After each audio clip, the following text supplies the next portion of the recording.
먼저 히브리서는 말 그대로 히브리인들에게 쓰는 편지입니다. 많은 사람 또 많은 신학자들이 히브리서는 바울이 쓴 편지가 아니다라고 주장하고 기록자가 누구인지 모른다라고 이제 이렇게 주장을 하는데, 참 우리 킹제임스 성경은 뭐랄까요, 좀 친절하다고 할까요? 히브리서 맨 끝에 이런 서신이 붙습니다. 맨 끝에 이런 추신이 붙어요. 맨 끝에 13장 끝에 보시면 히브리 사람들에게 이탈리아에서 써서 디모데 편에 보내다. 그래서 사도 바울의 그 영적 아들인 디모데, 사도 바울의 동료죠. 그래서 디모데 편에 편지를 수신하고, 다른 모든 바울의 서신에는 다 이 추신이 붙습니다. 우리가 알고 있는 흔히 개혁 성경 아니면 NIV, NASB, 다른 모든 성경에는 이 추신이 없어요. 킹제임스만 있습니다, 이 추신이. 물론 이것 가지고 어떻게 사도 바울의 편지라는 걸 주장할 수 있냐, 그렇게 이제 또 묻는 사람들이 있을지도 모르겠습니다. 히브리서는 이 내용을 들여다보면은, 우리가 지금까지 사도 바울의 서신서를 쭉 이렇게 연구하고 하다 보면 어김없이 사도 바울의 문체와 사도 바울의 그 박식한 그 성경 지식을 통해서 전달한 서신서라는 걸 우리가 알 수가 있습니다, 읽어보면. 그럼에도 불구하고 많은 사람들이 사도 바울의 이 서신서를 뭐랄까요, 무시한다고 할까요? 또 하나는 이런 배후에 천주교가 있다는 사실을 우리가 잊으면 안 돼요. 실제로 천주교에서 지금 21세기 이 시간에 보존하고 있는, 자신들이 가장, 본인들 주장입니다, 현존하고 있는 가장 오래됐다고 하는 사본, 그들이 가지고 있는 바티칸 사본, 그 바티칸 사본 안에는 히브리서가 빠져 있어요. 왜 그러냐?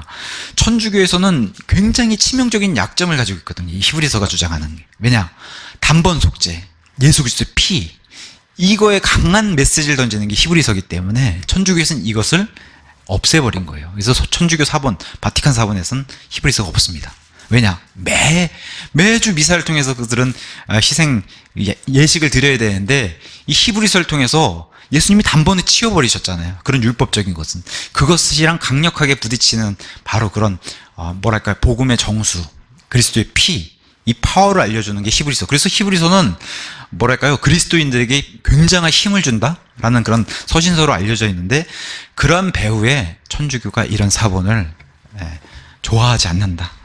그래서 그런 바티칸 사본을 통해서도 우리가 알 수 있고, 그래서 많은 사람들이 사도 바울이 쓴 서신서는 13편에서 끝난다라고 주장하지만, 우리는 히브리서 포함해서 14편의 사도 바울의 편지를 우리는 그렇게 주장하는 그런 입장에 있습니다. 사실 13과 14의 숫자, 이건 좀 사견이지만은 중요한 의미도 가지고 있어요. 우리가 마태복음 가서 보시면은 예수님의 세대를 14개로 나눠서 세 부류로 이제 분류를 하게 됩니다. 사실 이 14라는 숫자는 기독교인, 특히 이제 성경 입장에서, 성경 관점에서 보면 굉장히 의미 있는 숫자예요. 14라는 숫자, 다윗의 숫자라고 얘기하기도 하고 구원의 숫자라고 얘기하기도 해요. 그래서 히브리 말에 그 다윗이란 단어를 풀었을 때 14라는 숫자를 나온다고 이렇게 학자들이 얘기하기도 하고, 그래서 13이라는 숫자는 사실 기독교의 숫자랑도 멀죠. 우리 성경에서 예를 들면 고난의 수 4, 아니면 삼위일체 3, 그다음에 12제자, 12사도들의 12, 11을 1과 2로 나눠서 더하면 3이 나오고, 이런 식의.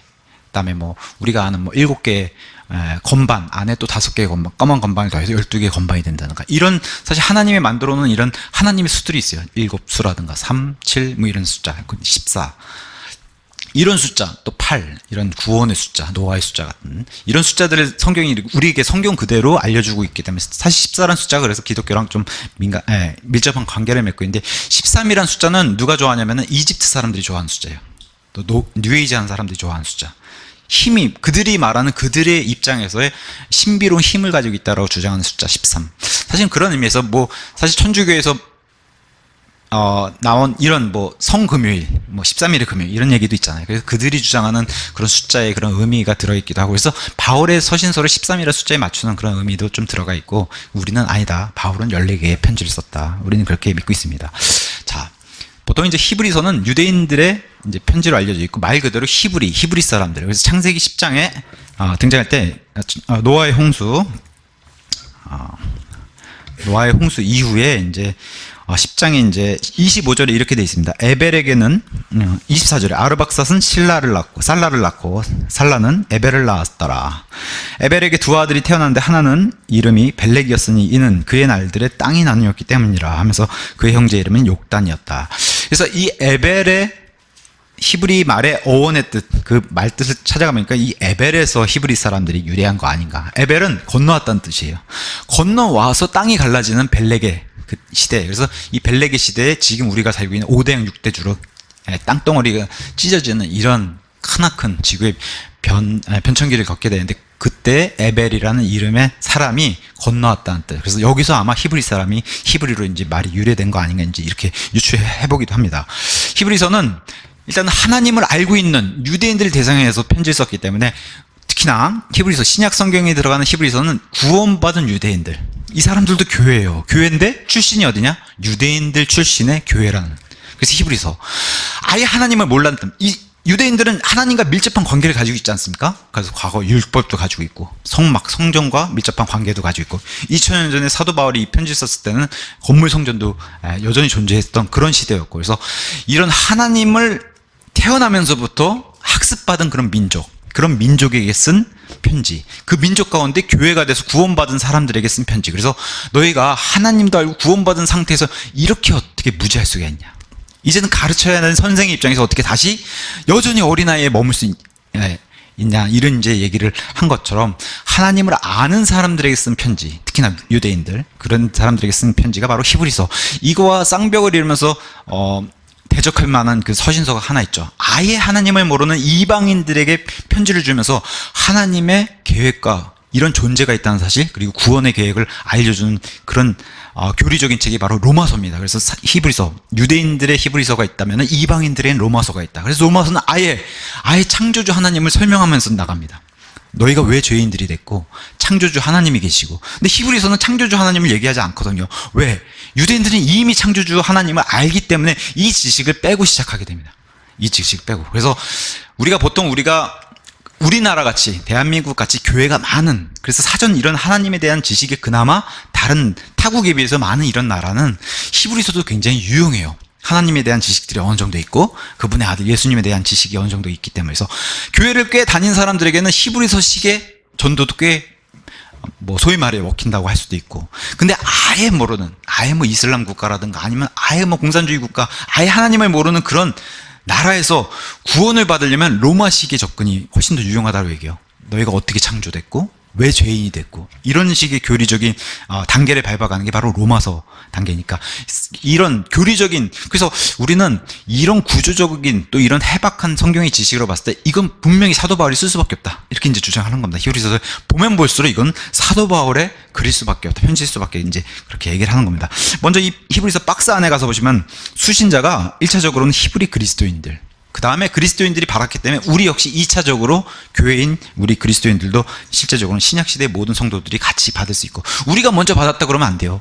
여기 안에 내용이 성막에서 무슨 일을 하고 섬기고 그릇이 어떻고 기구가 어떻고, 사실 이런 일들은 사전에 지식이 없으면 이방인들은 모르거든요. 그러니까 1차적으로는 이게 히브리 사람들에게 먼저 전달된 거구나, 그들을 통해서 우리가 2차적으로 해석을 받아야지. 이걸 우리가 먼저 받아버리면은 해석이 안 되는. 그래서 성경 해석은 이렇게 접근해야 되는 겁니다. 먼저 편지 수신자가 정확히 누군지를 알고, 편지 쓴 당시가 언제고, 배경이 어쩌고, 이게 성전이 무너지기 전에 쓴 편지였고, 사도 바울이 죽기 직전에 쓴 편지고, 이런 것들을 우리가 알아야 되고.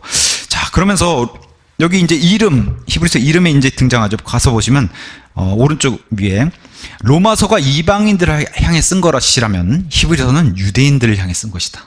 그래서 히브리서는 아까 제가 말씀드렸듯이 예수님의 단 한 번 영원 무궁토록 십자가 위에서 자신을 하나님께 드리는 단번 속죄, 그 희생양, 하나님의 어린 양에 대해서 단 한 번, 그리고 이 땅에서 성막이라든가 이 땅에서 바친 그 수많은 짐승의 피보다 훨씬 더 나은, 그래서 우리 비교급으로 계속해서 땅의 모세보다 나으신 대제사장, 땅의 짐승들보다 나은 더 피, 이렇게 계속 비교급으로 예수 그리스도를 높이는 그런 책이 바로 히브리서입니다. 그래서 우리에게 계신 대제사장, 우리의 사도시면서 더 나은 피를 하나님께 드린, 하늘의 진짜 이 땅의 모형이 아닌 하늘의 진짜 성막에 드린, 그 성막 안으로 들어가신 대제사장. 그러니까 우리 요한복음 5장에서 성경이 말씀했다시피 성경 기록을 탐구하라.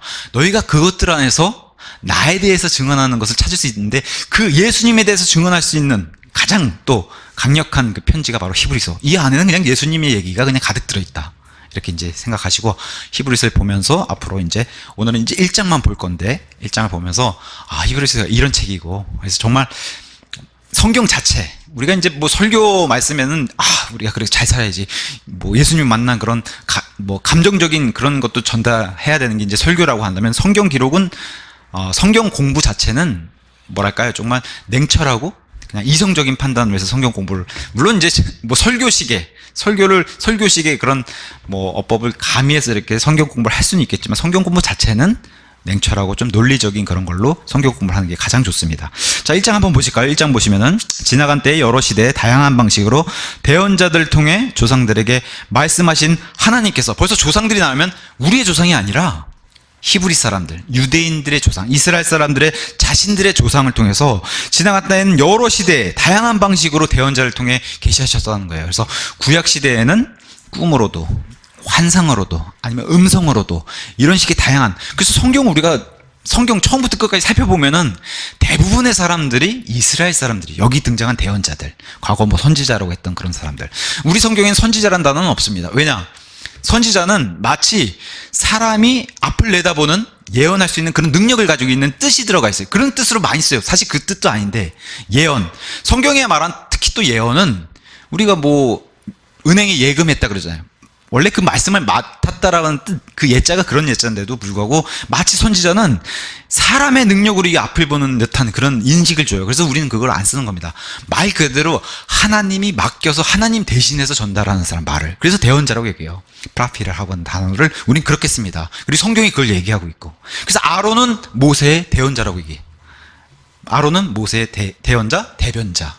그게 모세 대신에 아론이 말씀을 선포하고 말씀을 대신 전달을 했거든요. 그런 대언자의 가장 적합한 정의를 아론이 잘 설명해 주고 있어요. 그러니까 이 성경에 등장하는 모든 대언자는 하나님께서 이렇게 얘기하라고 전달을 바로 했을 때 하나님께서 이처럼 말씀하시느니라 하고 선포한 거예요. 거기에는 앞으로 일어날 예언도 있고, 현재 일어날 예언도 있고, 하나님의 경고도 있고, 이런 말씀들이 다 포함되어 있는 게, 그래서 우리는 대언이라고 얘기하는 거예요. 대언. 앞날만 얘기하는 예언이 아니라 대언. 그래서 선지라는 단어를 우리는 안 쓰는 겁니다. 그래서 다양한 시대에 이렇게 하나님께서 말씀하셨는데, 이 마지막 날들에, 그래서 여기 히브리서 등장한 마지막 날들은 사도 바울이 편지를 쓰는 이 시점으로부터 해서 교회 시대는 출발부터 성경은 뭐라고 얘기하냐, 마지막 날들이라는 경고를 줘요. 시작부터. 그러니까 사도 바울도 예수님이 당장 오실 줄 알았고, 사도 베드로 역시 당장 예수님이 재림하실 줄 알았어요. 그래서 그 시대, 교회 시대는 출발부터가 마지막 날들이라는 표현을 씁니다. 근데 우리는 역사상 이 시간이 2000년 흘러서 지금은 정말 마지막 때라는 걸 알아요. 그 당시나 우리나 지금 마음의 심경은 똑같은데, 정말 우리는 초를 다투는 그런 시각에 와 있구나, 이 편지가 훨씬 더 살아있음을 우리는 느끼게 되는 겁니다. 그래서 이 마지막 날들에는 자신의 아들을 통해 우리에게 말씀하시고, 그 아들을 모든 것의 상속자로 정하셨으며, 그분께서 또한 그 아들로 말미암아 세상들을 만드셨느니라. 제가 히브리서 1장의 제목을 딱 붙인다면은, 예수님은 여호와 하나님이시다, 예수님은 창조주시며 여호와 하나님이시다, 이런 제목으로 한번 붙이면 좋을 것 같아요. 예수님이 여기선 예수님이 창조하셨다는 사실, 그리고 예수님이 여호와 하나님이라는 사실, 이것을 강하게 보여주는 게 바로 히브리서거든요. 그래서 유대인에게는 하나님이 이런 존재라는 걸 알릴 필요 없어요. 근데 구원받은 유대인들이, 특히 유대인 교회 구원받은 유대인들이기 때문에 예수님이 이런 분이시라는 걸 정확히 더 계시해서 조명해서 알려주는 거죠. 현미경으로 더 들여보는 것처럼. 그래서 자신의 아들을 통해서 말씀하시고, 그 아들을 통해서 아버지도 계시하시고, 하나님 아들이라는 사실도 계시하셨어요. 요한복음 14장 가서 보시면 이런 말씀이 있습니다. 14장 8절에 가서 보시면, 빌립이 묻죠. 제자 중에 빌립이 14장 8절에 빌립이 그분께 이르되, 주여 우리에게 아버지를 보여주소서, 그러면 우리에게 족하겠나이다 하니, 예수님께서 그에게 이르시되, 빌립아, 내가 이렇게 오랫동안 너희와 함께 있었는데도 너가 아직 나를 알지 못하느냐? 나를 본 자는 아버지를 보았는데 어찌 너가 말하기를 우리에게 아버지를 보여주소서 하느냐? 내가 아버지 안에 있고 아버지께서 내 안에 계신 것을 너가 믿지 아니하느냐? 내가 너희에게 하는 말들은 내가 스스로 하지 아니하며 오히려 내 안에 거하시는 아버지, 곧 그분께서 그 일들을 하시느니라. 내가 아버지 안에 있고 아버지께서 내 안에 계시다는 내 말을 믿으라. 그러지 못하겠거든. 바로 내가 지금까지 보여준 기적들을 통해서 나를 믿으라. 이렇게 이제 얘기하셨어요. 그러니까 예수님이 이 땅에 와서 정말 자세하게 계시하신 것은 하늘의 하나님, 너희가 이스라엘 백성이 아는 하나님, 그 하나님이 계신 거 너희도 알지만 과거 구약 시대에는 계시하지 않았던 하나님의 아들도 계시하시고 그분과 나는 하나로 내가 그분 안에 그분이 내 안에 연결되어 있는 이 삼위일체, 이러고 나서 요한복음 14장이 지나서 또 무슨 계시를 하세요? 성령님도 계시다고 하는 이 명확한 것을 예수님이 내려오셔가지고 다 하신 거예요. 그 계시를 자신의 아들을 통해 우리에게 말씀하셨다라고 히브리서 이렇게 기록하고 시작하는 겁니다. 자, 그 모든, 그래서 요한복음 5장 17절 같은 데 가서 보시면 이런 말씀도 있죠. 5장 17절.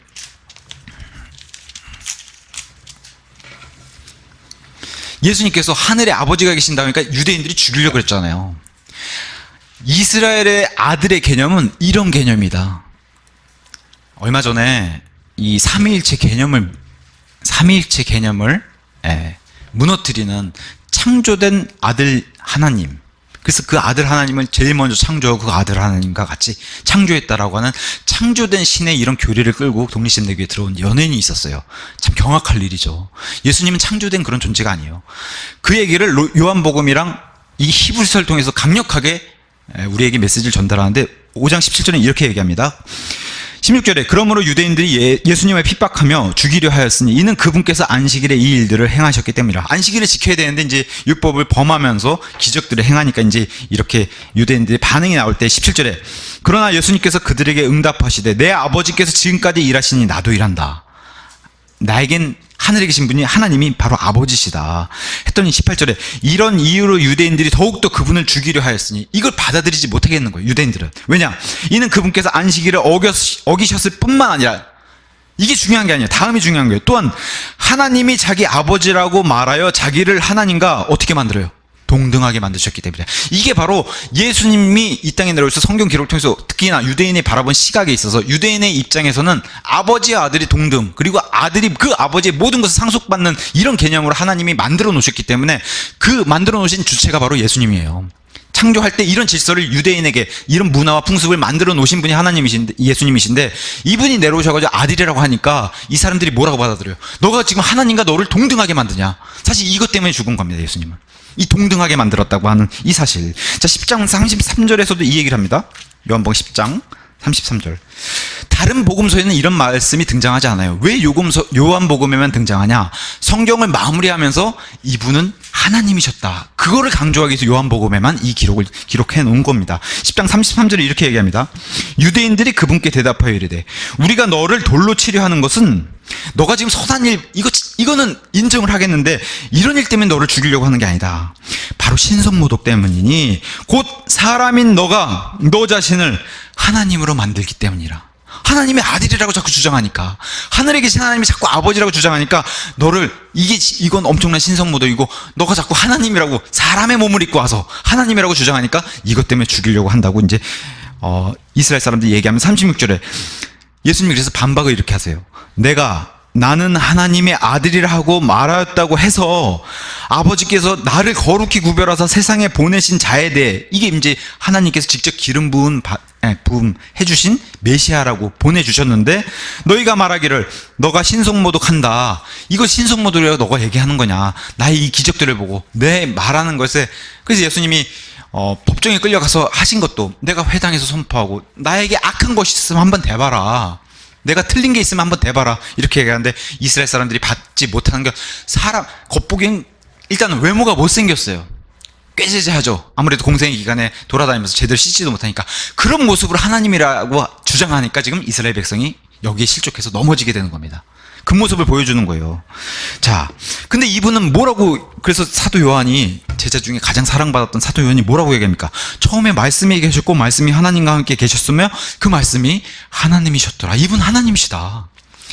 겉보기는 꼭 깨제제하고 이런 분이신데 죄도 없으신 분이시고 의인이신 분, 참 사람이셨는데 참 하나님이시기도 하다. 이분이 그런 분이시라고 이제 얘기하면서 요한복음 20장 28절에서 이렇게 이제 거의 요한복음을 마무리하면서도 이렇게 마무리합니다. 예수님 부활 후에 안 믿는 제자 중에 하나인 대표적인 사람 도마가 등장합니다. 도마가 뭐라고 이분께 와서 고백해요? 28절에 못 믿겠다고 하니까 예수님이 와서 만져봐라, 옆구리도 만져보고 손도 만져봐라 했을 때 도마가 그분께 응답하여 이르되 나의 주님이시며 나의 하나님이십니다.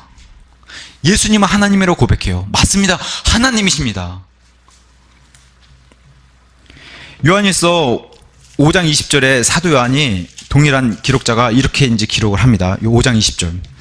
또 하나님의 아들께서 오셔서 우리에게 깨달음을 주사 우리가 진실하신 분을 알게 하셨음을 우리가 알고 또 우리가 진실하신 분 곧 그분의 아들 예수 그리스도 안에 있음을 아노니 이분은 참 하나님이시요 영원한 생명이시니라. 사도 요한도 동일하게 고백하죠. 도마도 동일하게 고백했죠. 이런 분이 예수님이 곧 하나님이시다. 이분이 2절 히브리서 1장 2절 끝에 뭐라고 얘기해요? 세상들을 만드신 분이다. 하나님과 동등하신 분이라고 지금 요한복음에서 계속 얘기했죠. 요한일서에서 얘기했죠. 참 하나님이신 이분이 아버지 하나님과 동등하신 분이신데 유대인의 개념에서도 그래요. 이분이 세상들을 만드신 분이다. 그래서 이 성경을 균형적으로 다 종합해서 이렇게 보셔야 돼요. 하나님은 창조된 하나님. 만약에 예수님이 창조됐다면, 그래서 여호와의 증인들처럼 예수님이 창조됐다면 그 이후에 성령님은 더 낮은 등급으로 창조가 돼야 되는 그런 존재를 이렇게 등급을 떨어뜨리는 거예요. 근데 빌립보서 2장에 뭐라고 얘기합니까? 사도 바울은 이분은 겸손하게 돼서 사람의 몸을 입고 내려오신 그런 분이시지만 2장 5절에 이렇게 얘기합니다. 너희 안에 이 생각을 품으라. 그것은 그리스도 예수님 안에 있던 생각이라. 스스로 낮아져야 되겠다. 이 땅에 내가 사람의 몸을 입고 와서 구원의 방법을 이렇게 만들어야겠다. 스스로 내려오신 분. 6절에 그분께서는 하나님의 형체로 계심으로 하나님과 원래는 동등하신 분이라는 거예요. 동등하신 분이신데 이것을 강제로 뺏을 필요가 없는 분이심에도 불구하고 이 동등함을 버리시고 사람의 몸을 입고 가장 구유까지 내려왔던 거예요. 나귀의 구유. 거기까지 내려오신 분이라는 거예요. 이게 예수님의 겸손의 본이다라고 그렇게 얘기를 하는 겁니다. 이분이 세상들을 창조하셨다. 그러니까 많은 사람들이 오해하고 있는 것 중에 하나가 창조할 때는 아버지만 창조했다고 생각하는 사람들이 꽤 많아요. 생각보단. 근데 그리고 여호와 하나님은 아버지 하나님만 여호와 하나님이라고 생각하시는 분이 꽤 많아요. 이스라엘 사람들은 그랬으니까. 이스라엘 백성들도. 근데 여호와 하나님 안에 삼위일체 하나님, 세 하나님이 계신 거예요. 세 분이 계신 거예요. 아버지와 아들과 예수님. 그래서 예수님도 창조자로 창조하셨고, 그래서 여호와 하나님도 되시는 거예요. 예수님이 여호와 하나님. 그러니까 많은 사람들이 여호와 하나님은 아버지고 아들 하나님은 예수 그리스도고 이런 식으로 따로 뚜렷이 구별되어 있는 이 세 인격체지만 여호와 하나님 안에 세 하나님, 세 분이 계신 거예요. 그분을 우리는 한 하나님. 근데 세 분이라고 안 하고 한 하나님이라고 그런다. 각기 다 뚜렷해요. 다 뚜렷한데 다 뚜렷하시고 각자 다 인격체예요. 지정의를 가지고 있는 인격체예요. 그래서 우리가 천국에 가면은 왕자 앞에 아버지 왕자 볼 거고 그 옆에 왕자 오른편에 계신 아들 예수님이 앉아 계신 것도 볼 거고 그 앞에 성령 하나님. 그 사도 요한이 다 본 겁니다. 천국에 올라왔을 때. 뚜렷이 계신 인격체임에도 불구하고 이분을 우리는 한 하나님이라고 한다. 그 원의 개념, 이 원 하나라는 개념 안에 우리를 넣어주신 거예요. 아버지가 내 안에, 내가 아버지 안에, 이분들이 이렇게 움직이시는 거예요. 우리가 창조하겠다 했더니 예수님이 내려오셔서 중간 역할을 하시고 직접 실행하신 분은 성령님이 하시고, 그래서 수면 위에 성령님이 이렇게 창조할 때 창세기에 등장하시는 게 그게 실제로 실행하신 분 성령님이시기 때문에, 실제로 교회도 움직이시는 분이 성령님이시잖아요. 아버지가 왕좌에 계시고 중보를 예수님이 하시고 실제로 성령님이 이 안에 계시고, 이게 하나라는 개념으로. 그래서 성령님이 이 안에 실제로 계신데 아버지도 계시고 아들도 계시다는 말이 하나로 연결되어 있기 때문에, 그래서 우리 이 삼위일체 안에 우리를 넣어주시지 않았습니까? 이 사위일체 개념을 교회가 갖게 됐다는 건 굉장한 영광입니다. 이분이 여호와 하나님으로서 세상을 창조하셨다. 이렇게 이제 히브리서가 시작되면서 3절에 하나님의 영광의 강체시요. 그래서 빛이 만드신 분이에요. 예수님이. 빛이 있으라. 그 말씀을 하신 분이 예수님이시라는 거예요. 빛이 있으라. 이 빛은 우리가 이제 이렇게 사용하는 이 빛의 근원 되신 분, 그 빛 자체이신 분. 실제로 새 예루살렘에 갔더니 어떻게 그분의 광채로 새 예루살렘이 빛. 그래서 해와 달이 필요 없다라고 얘기하잖아요. 영광의 광채시요. 그분 자체의 정확한 형상이시면서 아버지와 판박이라는 거예요. 그래서 아까 요한복음에 빌립에게 나를 보면 아버지를 본 거다. 모습이 아니라 나와 똑같은 성품이시고 나와 똑같이 생각하신 분이시고 나와 똑같은 그런 속성들을 가지고 계신 분이 아버지시다. 그 예수님 통해서 아버지를 보는 거예요. 우리가 예수님을 통해서 아버지를 보는 거예요. 자신의 권능의 말씀으로 모든 것을 떠받치시는, 그래서 모든 이 우주를 다 만드신 분이 예수님이신데 지금도 돌아가는 별, 흩어지지 않고, 그래서 무질서를 질서로 만드시는 분, 우리 안에 몸에 돌아가는 걸 피가 도는 이 모든 것까지 다 예수님이 떠받치고 계신, 이걸 말씀으로 하신다는 거예요. 손으로 이렇게 잡고 하실 필요 없이 말씀으로 하시는 분. 그래서 어마어마한, 그러니까 제가 오전 설교에 이렇게 어마어마한 분을 뺨을 때리고, 갈대로 때리고, 그죠? 가시관을 찔러서 독을 주입하고, 이게 참 무지한 사람들의, 근데 저와 여러분도 별반 다르지 않는다는 거예요. 우리도 예수님을 직접적은 안 했어도 우리도 그 허리 속에서 다 예수님 못지라고 예수님 십자가 받게 했던 존재가 바로 우리라는 거예요. 저와 여러분이 그런 존재였다. 과거에는 그런 존재였다는 거예요. 죄인들 상태에서는. 자, 그러면서 이 아들께서는, 그래서 이 정확한 형상에 대해서는 요한복음 1장에서도 이렇게 다시 한번 얘기하죠. 요한복음 1장 아까 1절을 얘기했는데, 처음에 말씀이 계셨고 말씀이 하나님과 함께 계셨으며 말씀이 하나님이셨더라. 바로 그분께서 처음에 하나님과 함께 계셨고, 이게 뚜렷이 이렇게 구분이 되잖아요. 3절에 모든 것이 그분에 의해 만들어졌으며, 예수님이 주인공이니까 모든 것이 예수님에 의해 만들어졌으며, 물론 아버지도 성령님도 같이 만드신 그런 사실이고, 예수님이 만드셨다 해도 거짓이 아니라는 거예요. 그래서 모든 것이 예수님에 의해 만들어졌으며 만들어진 것 중에 그분 없이 만들어진 건 하나도 없더라. 이렇게 해서 예수님의 창조주 여호와 하나님이라는 사실을 다시 히브리서에 강조하면서 등장하게 되고, 그러면서 이 정확한 아버지의 정확한 형체, 이미지, 정확한 형상이다. 그러면 아버지의 지정의와 아버지의 모든 속성을 가지고 있다는 의미도 돼요. 우리가 하나님의 형상으로 지원받았다 하면 이 안에 일단 하나님을 닮아서 영혼육 삼중구조로 우리가 이 설계가 되고 만들어진 거. 그래서 우리가 보통 이제 학자들은 우리 사람의 중심은 혼이라고 보잖아요. 그래서 하나님의 중심, 혼은 아버지가 담당하시고, 영적인 부분은 성령님, 그래서 성령님이 이 영 안으로 들어오시잖아요.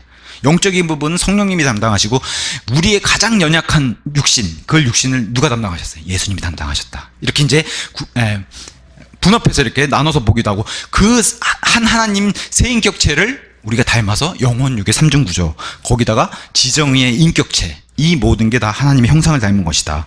그래서 골로새서에도 이렇게 이제 성경이 주장하고 있죠. 골로새서 1장 16절에 이는 그분에 의해 모든 것이 창조되었기 때문이라. 하늘에 있는 것들과 땅에 있는 것들, 보이는 것들과 보이지 아니하는 것들, 그것들이 왕자들이든 통치들이든 권력들이든 권능들이든, 이 모든 하늘에 존재하는 심지어 천사의 이런 등급조차도 모든 것이 그분에 의해 창조되었고 그분을 위해서 창조되었느니라. 예수님을 위해서 창조되었기도 하고, 예수님을 통해서 아버지를 위해서 창조되었기도 하고, 이렇게 이제 얘기하는 겁니다. 11절에 그분께서는 모든 것보다 먼저 계시고 모든 것은 그분에 의해 존재하느니라 하면서, 예수님은 이러한, 그래서 아버지의 정확한 형상이신 분이 바로 예수님이시다. 자,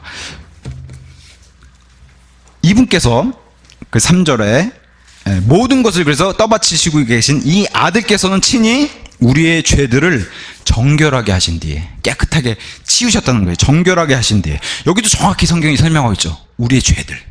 성경이 계속 뭐라고 해요? 예수라는 이름의 뜻, 자기 백성을 그들의 죄들에서 구원시킬 수 있는 구원자. 죄들, 우리의 죄들의 용서, 죄들의 용서를 받은 그런 존재들이다. 우리 죄들을 정결하게 하신 뒤에 높은 곳에 계신 존엄하신 분의 오른쪽에 앉으셨느니라. 히브리서를 기록할 때는 사도 바울이 정확하게 기록해요. 이 시간 주후 66년경 이 히브리서를 기록할 때는 예수님은 하나님 오른편 왕좌에 앉아 계신다. 묘하게도 있잖아요. 학자들이 이런 얘기를 해요. 사도행전에 초기 기독교를 핍박하던 그 시기에 그러니까 바울이 사울로 활약했던 그 시기에 유명한 순교자인 스데반이 순교당할 때가 있어요. 스데반이 순교당해서 스데반이 막 죽기 직전에 하늘을 올려다봤더니 하늘의 문이 열리면서 예수님을 보여줍니다. 그때 예수님이 서 계세요. 그래서 학자들이 이렇게 표현합니다. 기독교 초기에는 아직 일이 안 끝났어요. 예수님의 일, 그 어떤 일. 초기에는 유대인들을 구원시키고 100% 그래서 유대인으로 출발한 교회가 이방인으로 넘어가야지 이게 일이 끝나는 거예요. 그 일이 끝나기 전이니까 예수님이 서 계시다는 거예요. 대제사장으로. 근데 히브리서 기록할 당시에는 끝났어요. 이방인으로 이미 교회가 넘어가고 해서 그 사역이 끝나니까 히브리서는 뭘 강조하냐? 계속 앉아있다는 걸 강조해요. 그러면서 하늘에 계신 대제사장은 이 인간 땅에 있는 대제사장과 확연히 비교가 확연하게 되는 분이시다. 어떤 비교? 이스라엘 성막 안에는 의자가 없어요. 대제사장을 비롯해서 수제사장들, 제사장들이 앉는 의자 자체가 없습니다. 기구에. 근데 예수님은 대제사장으로서 단 한 번 영원 무국토로 피를 뿌리시고 사역을 끝내시고 앉으셨다는 거예요. 그래서 히브리서는 1장부터 시작해서 7장, 10장 계속해서 예수 그리스도께서 앉아있다는 얘기가 계속 등장합니다. 왜? 이분은 일을 끝내시고서 그냥 원수들이 발받침 될 때까지 기다리고 계시거든요. 그 얘기를 하면서 1장 시작을 존엄하신 분의 오른쪽에 앉으셨느니라 이렇게 이제 시작하는 겁니다. 실제로 스데반 한번 기록을 한번 가서 볼까요? 재밌습니다. 기록을 가서 보면은 스데반이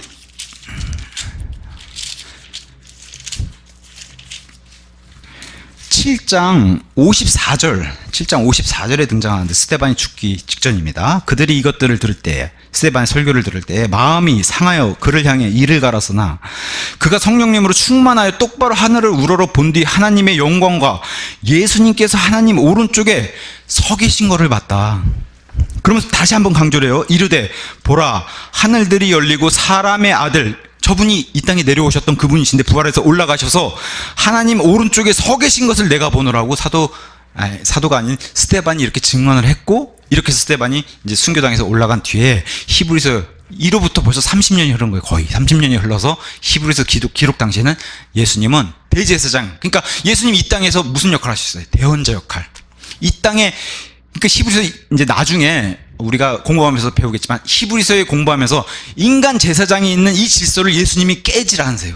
그 질서를 본인이 만들어 놓으셨기 때문에 내려오셔서는 이 인간 제사장 질서에 본인이 순응하시고 올라가서, 그러니까 이 땅에서는 대언자 역할만 하고 가시고 올라가셔서 지금 교회 시대 기간 동안은 대제사장 역할 하시고, 그러니까 초림에는 대언자 역할, 지금 승천하셔서 중보하시는 대제사장 역할, 재림 때는 왕의 역할, 이렇게 이제 삼중 역할을 하신다고 이제 성경이 얘기하는 겁니다. 자, 그러면서 4절에 그분께서 천사들보다 훨씬 더 뛰어나게 되신 것은, 지금 부활 뒤에 다시 그 영광을 되찾으시고 이제 그 원래 있던 자리로 돌아가셨는데, 천사들보다 훨씬 더 뛰어나게 되신 것은 상속을 통해 그들보다 더욱더 뛰어난 이름을 얻으셨기 때문이라.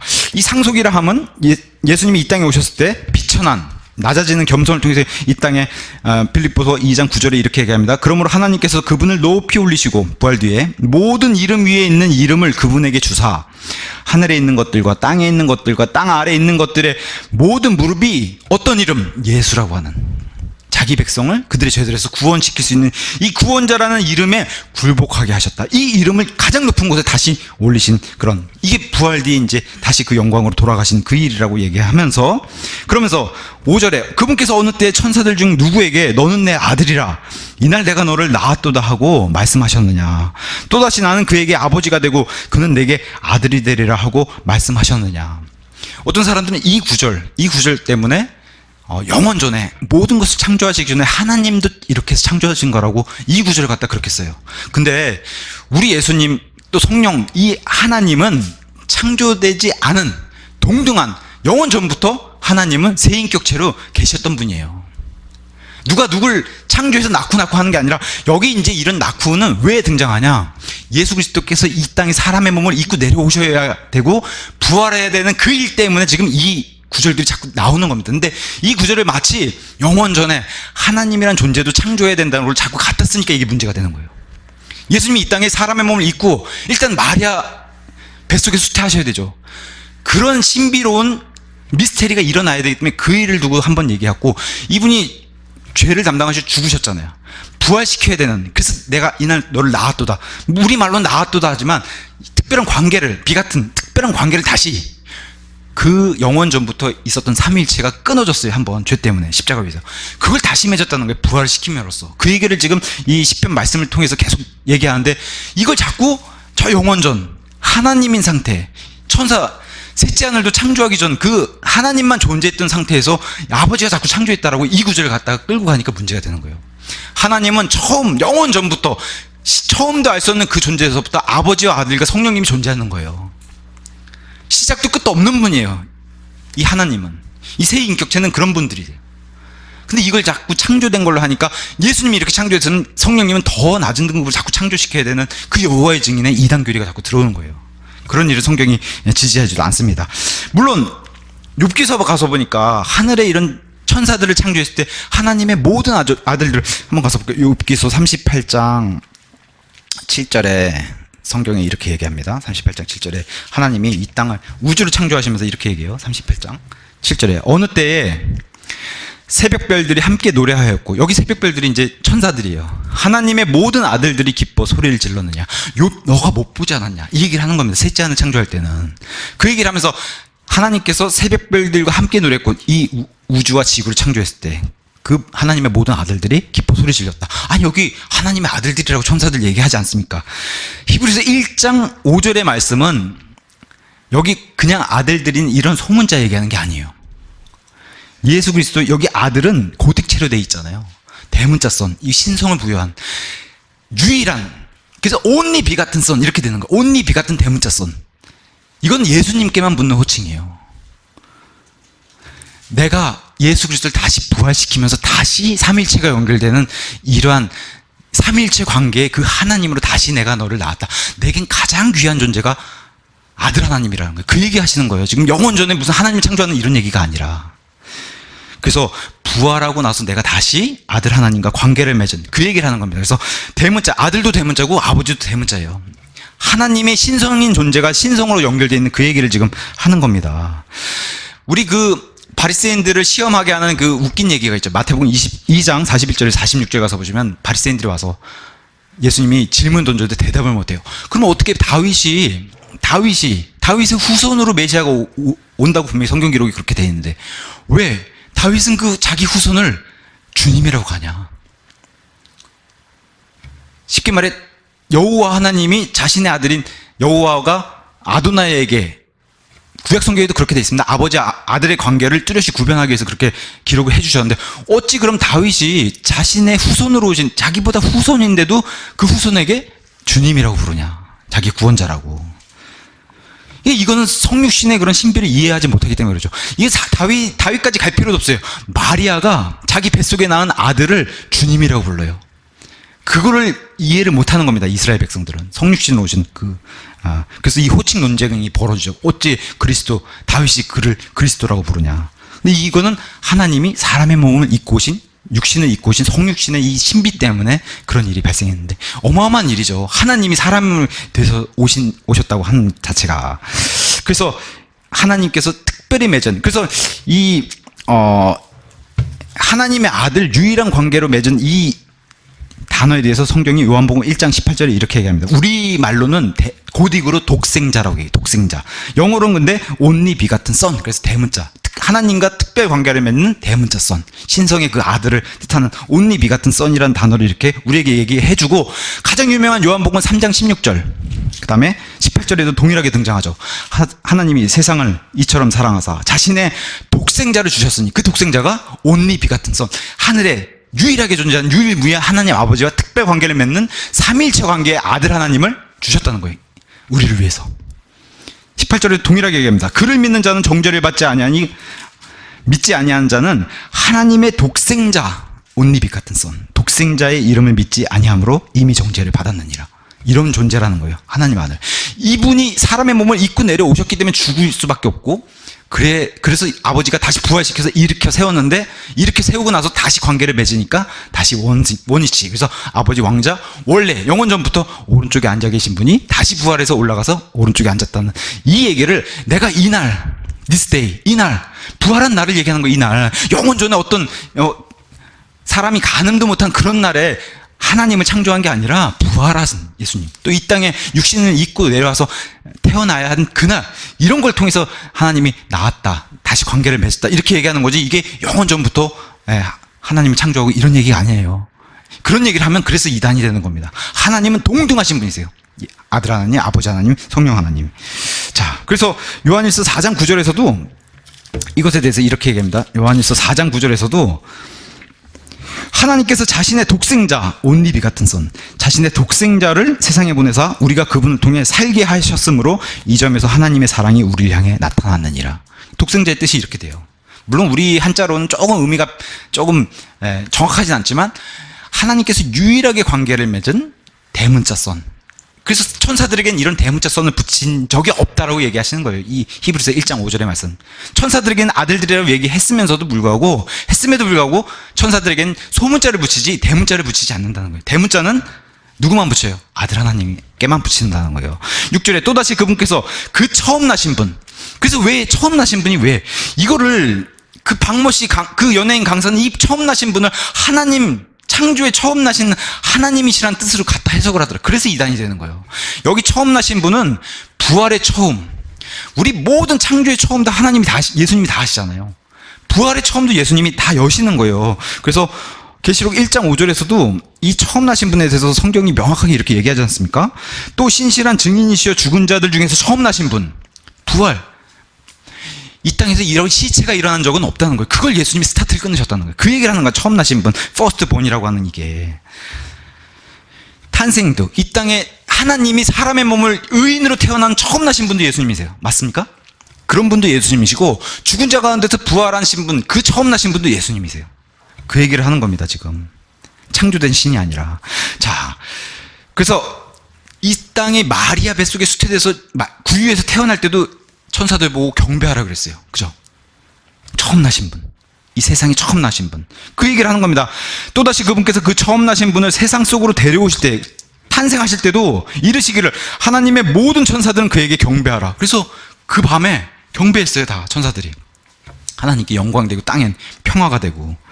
자, 7절에 또 천사들에 관하여 이르기를 그분께서 자신의 천사들을 영들로 삼으시고, 그래서 사람은 혼으로 부르시지만 천사는 영이라고 그랬어요. 영들로 삼으시고 자신의 사역자들을 불꽃으로 삼으시느니라 하시되, 너무 멋있는 표현이 등장해요. 아버지가 아들 하나님을 어떻게 대하는가. 이게 하나님의 관계예요. 그래서 이 속성을 우리도 본받아야 된다고 얘기하는 거예요. 그래서 그리스도인들은 무례하면 안 된다고 얘기하는 겁니다. 8절에 아들에게는 이르시기를 오 하나님이여 주의 왕자는, 아들 하나님의 왕자는 영원 무궁하오며 아들 하나님의 왕국의 홀은 의의 홀이니이다. 이거 아직 아버지가 아들에게 하는 말씀이에요. 9절 주께서 아들 하나님께서는 의를 사랑하시고 불법을 미워하셨으므로 본인, 지금 아버지가 얘기하는데도 본인 하나님, 자기 얘기하면서 자기 하나님 곧 아들 하나님의 아버지 하나님께서 본인이 얘기하면서 즐거움의 기쁨으로 주에게 기름을 부어 주의 동료들보다 높이셨나이다. 이게 하늘 아버지께서 아들 하나님의 기름 부어서 메시아로 세우셨잖아요. 그 얘기를 지금 하면서 아들을 찬양하세요. 이게 삼위일체 하나님의 인격체고 그분의 성품이에요. 아들을 이렇게 대하시고, 아들 하나님은 성령님께 이렇게 대하시고, 성령님은 아버지 하나님께 이렇게 대하시고. 그래서 그리스도인이 이 성품을 우리가 받았어요. 이미 구원받은 사람은 이 성품이 우리 안에 있단 말이에요. 그래서 그리스도의 본을 따라가는 우리 입에서는 교활함, 욕 이런 게 나오면 안 된다는 거예요. 너무나 질서 있고 이분의 인격 성품이, 하나님의 성품이 드러나야 된다. 우리가 그분의 형상, 다시 새로운 창조가 된 사람들이기 때문에 그분의 형상이 우리 안에 다시 창조됐다면 이 성품이 나와야 된다는 거예요. 이것은 지금 솔로몬의 얘기를 들어다가 시편 기자가 솔로몬을 찬양하면서 쓴 시편 기록인데, 그래서 여기 왕은 솔로몬이에요. 근데 이 왕의 기록을 가져다가 그 솔로몬 자리에 예수님을 대입해서 하나님 아버지께서 아들 하나님을 찬양하는 걸로 지금 인용하는 겁니다. 너무 멋있게. 10절에 또 주여, 아버지 하나님께서 아들 하나님이 창조했다는 것을 증언해 주시는 거예요. 주여, 주께서 처음에 땅의 기초를 놓으셨으며. 그래서 우리 예수님은 이스라엘 사람들 앞에서도 그 얘기를 계속 하잖아요. 기초석, 모퉁이 기초석, 그 처음 넣은 돌, 교회에 처음 넣은 돌도 예수님이시고, 이스라엘에 처음 넣은 돌도 예수님이시고, 심지어 이 세상에 처음 창조했을 때 그 첫 돌을 넣은 것도 예수님이시라는 거예요. 그 예수님이 처음과 마지막, 시작과 끝, 알파 오메가 계속 얘기하는 겁니다. 그것을 계속 예수님이 다 하셨다. 그래서 예수님도 여호와 하나님이라고 얘기하는 거예요. 하늘들은 주의 손이 이루신 작품이니이다. 그것들은 멸망할 것이나. 우리가 지금 살고 있는 이 21세기 지구 멸망할 거 맞습니까? 이 우주도 다 없어질 거 맞아요?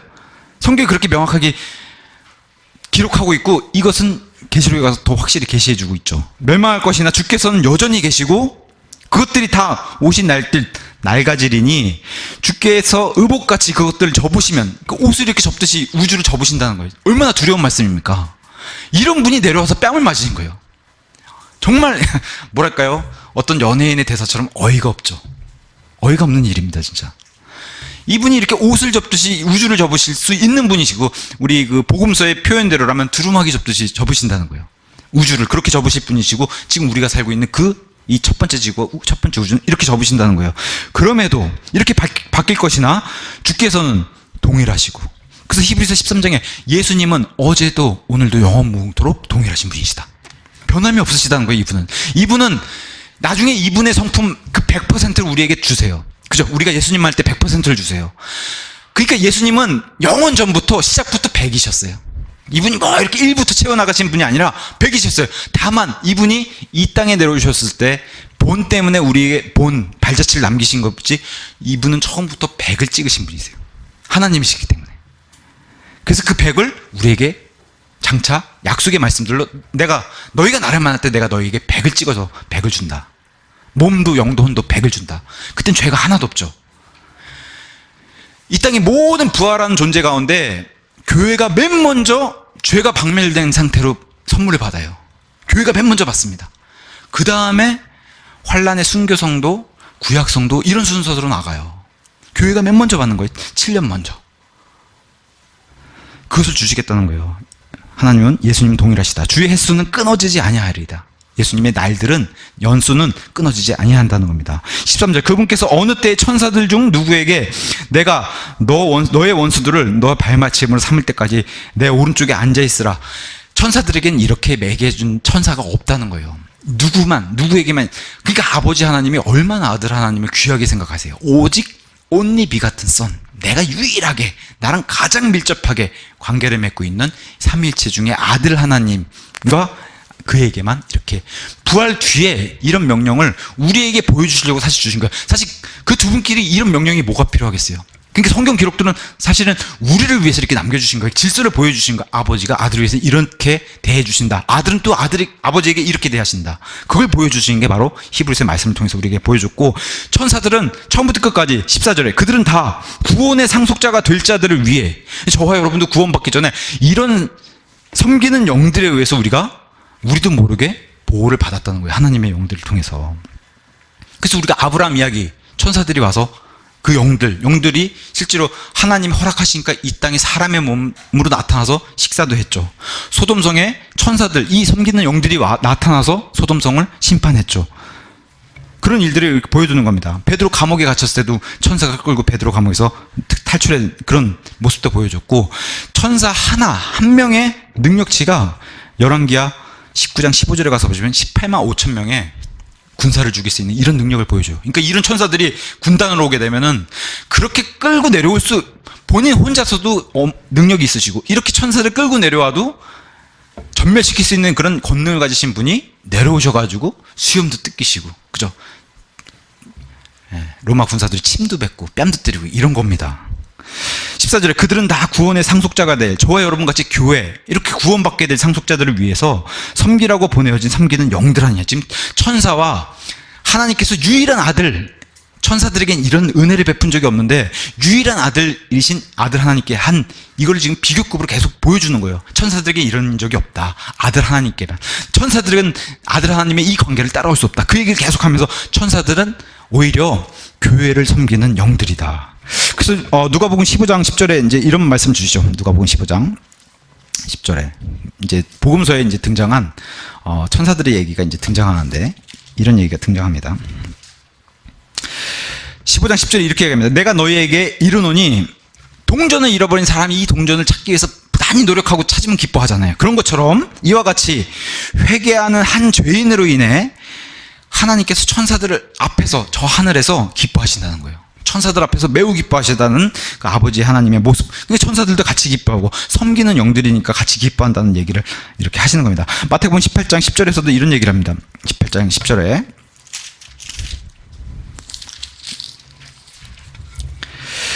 너희가 이 작은 자들 중에 하나라도 업신여기지 않도록 주의하라. 내가 너희에게 이르노니 하늘에서 그들의 천사들이, 여기 지금 너희가 사람이 보기엔 보잘것없는 사람이 이렇게 보이더라도 외모가, 하늘에 이 사람을 섬기는 그런 영들이 하늘에 계신 내 아버지의 얼굴을 항상 보고 간구하고 있다는 거예요. 이 사람이 섬기는 영이 하늘에서는.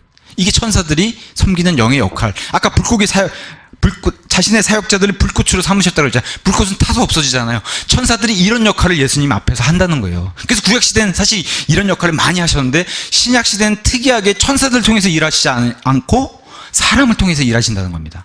이 교회 시대는 특별하게.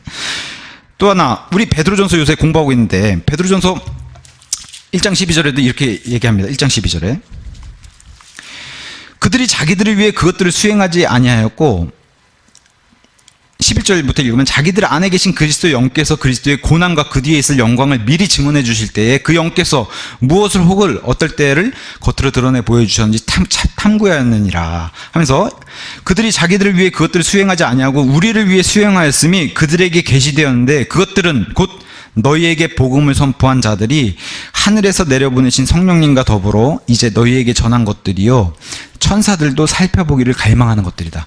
하늘에 있는 천사들도 아니 어떻게 창조물들이 하나님을 저렇게 대적하고 외면할 수가 있지? 아니 어떻게 저렇게 우리보다도 현저히 떨어진 저 등급이 우리보다 위로 올라갈 수 있다는 거지? 이걸 지금 하늘에서 지금 살펴보고 있다는 거예요.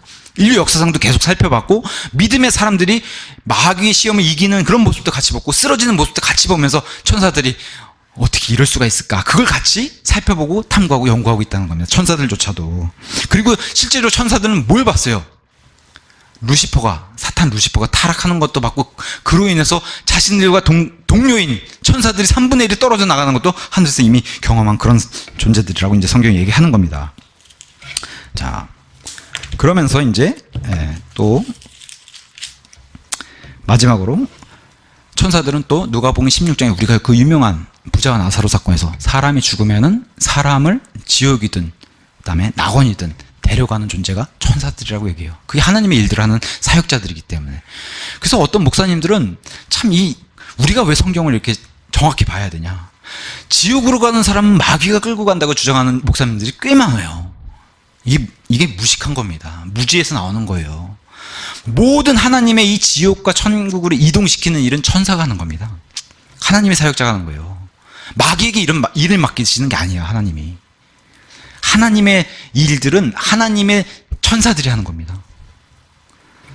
그러니까 지옥으로 가는 사람은 죽기 직전에 얼굴이 일그러져서 마귀를 봤다 이런 웃기지 않는 그런 얘기도 나오는데 하나님의 일은 여기 하나님의 영들 천사들에게 맡겨서 이들이 사역자로 불꽃을 담당하게 하는 이런 일을 천사들에게 맡겼는데 이것보다도 훨씬 더 뛰어나신 분이 아들 하나님이시라는 거예요. 그 얘기를 지금 히브리서 1장에 이분이 온 우주와 지구와 사람을 창조하셨다. 이 얘기를 시작하는 겁니다. 히브리서가.